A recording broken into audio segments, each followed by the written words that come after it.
guys, so today I'm going to be doing a book haul, and I guess this would be considered like a January book haul because these are all books that I've bought during the past month, and I have a lot of really exciting books to show you guys, some that I'm like super excited for, and I know that you guys will be super excited that I finally picked up. All of this stuff wasn't acquired in like one day. These are all over like multiple trips throughout January, so I'm just gonna get started, show you guys the books. Let's get into it. The first book is going to be one that I know you guys are going to be super excited that I finally bought, because I had recently asked you guys on Twitter, I was like, what is a YA book that you think I need to read? And I'm not even kidding when like 90% of the people that replied said this book, and that is All the Bright Places by Jennifer Nevin. And I'm really excited to finally have this book in my hands. I know that a lot of you guys like love this book. It's like some people's absolute all-time 100% favorite, and I've heard really great things about it. I've also heard from a few people that it's a little bit boring or slow, but I don't know, we'll have to see what I think of it. I don't really know what it's about. I think it's about two best friends. I don't really know, but I'm really excited to get into this. I know it's going to be an absolutely amazing, beautiful story, and I'm sure that when I read it, I will book talk it for you guys, so I'll definitely be updating you when I finish this. The next book that I found, I actually was referred to through the Epic Reads website, and I had saw it on the website, and I was like, wow, that seems like a really fun, cute little book, and it's called Firsts. It's by Laurie Elizabeth Flynn, and I believe that this is like a debut novel, so this is the author's first novel ever, and it is a contemporary YA book. I believe this book follows this young girl who had a really awful experience her first time losing her virginity, and she wants to make sure that no other girls have to go through what she went through, so she kind of gets guys to have sex with her, and she kind of teaches them the ropes, so to speak. She makes sure that they're all virgins, and she just wants to teach them to not treat their girlfriends badly and to give girls good first times, because she didn't get a good first time.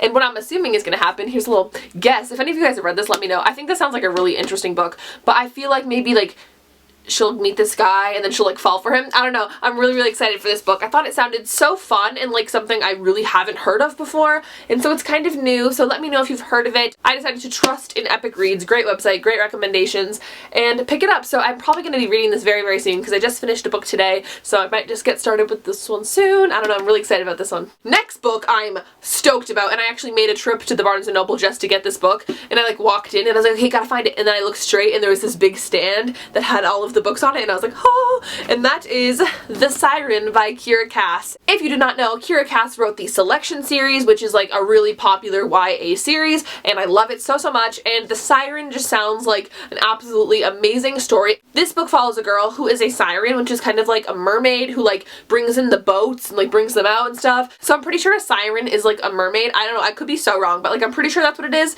and I think she falls for a human. And you know, it sounds like The Little Mermaid sort of, but I think it's gonna be so fun. I love Kiera Cass's writing. It's just so enjoyable and just like easy to get through and just fun. I know I already said that, but just fun. I love Kiera Cass, and I'm so excited to delve into this book. I believe that this book was actually out like before the Selection self-published, but she decided to like get it published with Harper Teen and kind of go through and edit it and fix it up and stuff like that. So I'm really excited. This is an absolutely beautiful cover as well. Let me know if you guys have picked this one up yet, if you're excited about it, if you've heard about it.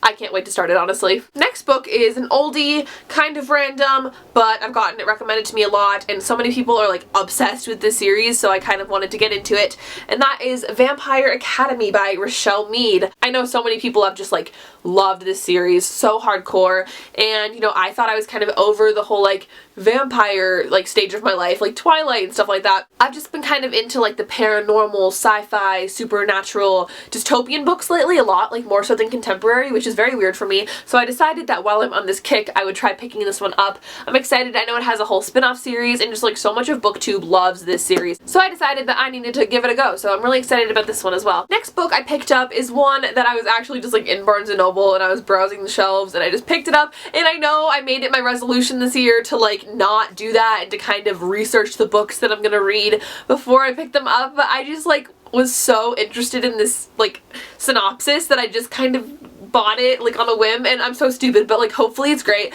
And it's called Consent. It's by Nancy Olin, and it's about a girl who has an affair with one of her teachers. Sounds like a fun book. It sounds crazy. I love contemporary books that have some sort of like taboo subject in them that kind of just make them a little bit more interesting than just like a basic boy likes girl, girl likes boy, they fall for each other, they fight, they break up, they get back together kind of contemporary story. I like something with a little bit of a different twist, so I'm excited to start this book and read it. And if you guys have heard of this or you've read anything else by this author, she wrote Beauty and Always Forever. I've never heard of that. I've never heard of like this book before I saw it in Barnes & Noble. So if you have, if you've read it or anything like that, please let me know in the comments down below. Assure me that I didn't make a mistake just buying this book on a whim. But yeah, I'm excited for it either way. Next book that I have is actually one that I was recommended by one of my real life friends, you guys. I'm actually very lucky in the sense that I have lots of friends and family that are avid readers as myself. So my friend recommended this to me, and it is I Am Number 4 by Picca Slore. I'm sorry if I pronounced that really wrong, but I Am Number 4 is another type of alien story, and I was explaining to her what the Lux series was about and how I'm so obsessed with it. And if you've not seen my book talk on books 1 and 2, I'll have that link down below if you're interested. But I was telling her how much I love the series, and she's like, that sounds like exactly I Am Number 4. Like, it sounds pretty much just like I Am Number 4. You should read that series because it's bomb. So I was like, okay, I'll give it a try. So I picked up the first book. I have not started it yet. I'm really excited for it. She keeps bothering me about it. She's like, have you started it? Have you started it? I'm like, listen, I have so many books I need to read.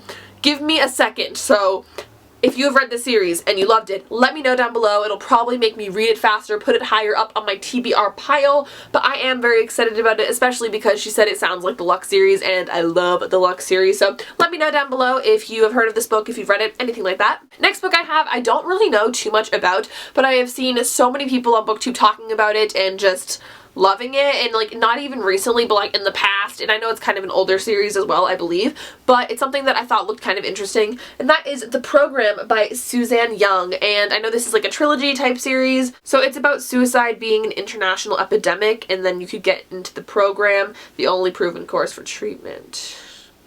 Okay, so I'm assuming the program is where they put the children that they're scared are gonna commit suicide.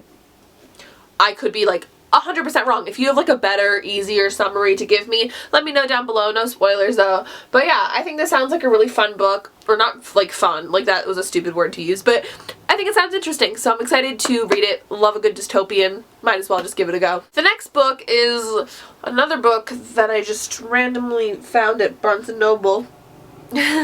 Sorry guys, but it sounded like a really fun, beautiful story, and that is called Saving June by Hannah Harrington. That's a beautiful name, and it is quoted by Cody Keplinger, who wrote The Duff, and I love The Duff. I believe this follows a girl whose sister commits suicide, and her parents decide to like split up the ashes. She's gonna go on a road trip to California, which is I guess where her sister always had wanted to travel to, and kind of like spread the ashes along the way or something like that. And with her goes this boy named Jake, who I guess knew her sister, but it's kind of unclear, but he just insists that he wants to go on this road trip. So they take this road trip together, and I have no idea like where that will go, but I think it sounds like a really like heartfelt, warming story, and I just feel like it sounded like something I wanted to pick up. So definitely let me know if you have heard of this book, if you've read it. I would love to hear a little bit more about it, especially because I just kind of took it off the shelf and was like, mine, I'm gonna buy this one, because I just, you know, you guys know me, like, you know, I can't help myself. So let me know, of course, if you've heard about this one. Next one is pretty random, but I just wanted to throw it in because I did get it this month,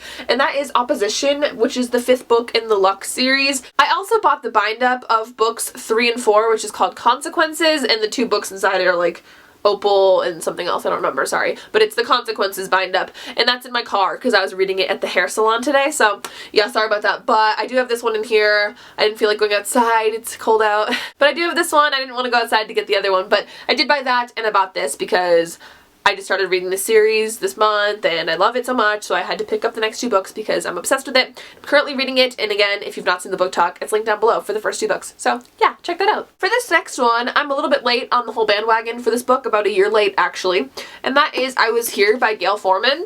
And I have read a book by Gail Forman just one day. Just one day I read by Gail Forman. And I didn't hate it at all, but I didn't like love it. I wasn't like, oh my god, this book, it's so good. Like, I didn't freak out about it. But I did like it. It wasn't bad or anything. So I kind of wanted to give Gail Forman another try, and I hadn't really known what this book was about until I read the little flap on the inside, and I thought it sounded interesting. So this one follows a girl whose best friend commits suicide. I have no idea why I bought so many books that have to do with suicide. This is literally the 3rd. I'm so sorry. That's like really depressing. But anyway, it's about this girl whose best friend commits suicide, and she goes to her college town to pack up her room, and I guess she starts kind of like discovering things that she didn't know about her, and she meets this guy that she's never heard of, and she just kind of has this whole life that she just didn't know about, and it kind of surprises her, and I don't really know. It sounds kind of fun. It was quoted by Stephen Chbosky, who wrote The Perks of Being a Wallflower, which is like in my top 5 favorite books of all time. So if he quoted this and said that it was good, I have to give it a try. So I'm definitely going to be reading this soon. Let me know if you've read it. I know a lot of you guys have recommended this to me in the past. I just never picked it up. So let me know if you think I'm going to enjoy it, if you enjoyed it, all that kind of stuff. Next book I have actually hauled before, but it was an ARC copy, and now this is like the good copy, so I'm going to show you guys. And that is This Is Where It Ends by Mariki Nijkamp. So sorry for the last name pronunciation. Again, I'm pretty sure I butchered it in the last video I mentioned this book. This book basically follows a school where a shooting occurs. Really, really scary, terrifying stuff, but I feel like it's going to be a really important book to read and kind of like a great message and just good. Like, I feel like this is going to be a book that's really beneficial to anybody. So I'm really excited to read this. I have not read it yet. This was actually sent to me for review, so I will be reading it very, very soon, and I will have a full book talk up on it. So look out for that. Read it if you have not read it yet so we can talk about it and all that kind of stuff. So very cool. The last book that I have here is Fat Dad, Fat Kid by Shea Butler and Gavin Butler. And it says, one father and son's journey to take power away from the F word. Fat, in case you didn't realize. And I bought this book because I am like the world's biggest Shea Tards fan. I love the Shea Tards. I love Shea Carl. I love Gavin, obviously, too. But I just wanted to support Shea, buy his book, and you know, it's about fitness, it's about health, and I think that's all really important stuff. I'm like a huge health junkie. I love learning about that kind of stuff, so I feel like I'm gonna really, really like this book anyway. But I wanted to get it to support Shea and Gavin, of course. Love supporting YouTube authors. I think it's really awesome that he came out with this book, and I just can't wait to get it. Let me know if you've read this. So guys, those are all of the books that I picked up in the month of January. Definitely let me know which book you want me to pick up first so we can chatter about it over Twitter or YouTube or whatever, which also reminds me you should definitely follow me on Twitter at LovelyLikeLaura, and make sure you give this video a thumbs up if you love book hauls and if you enjoyed this video, and subscribe to my channel definitely if you have not already to see future content from yours truly. I hope you guys have an absolutely wonderful day, and I hope you enjoyed this video. I'll talk to you guys all in the next one. Bye!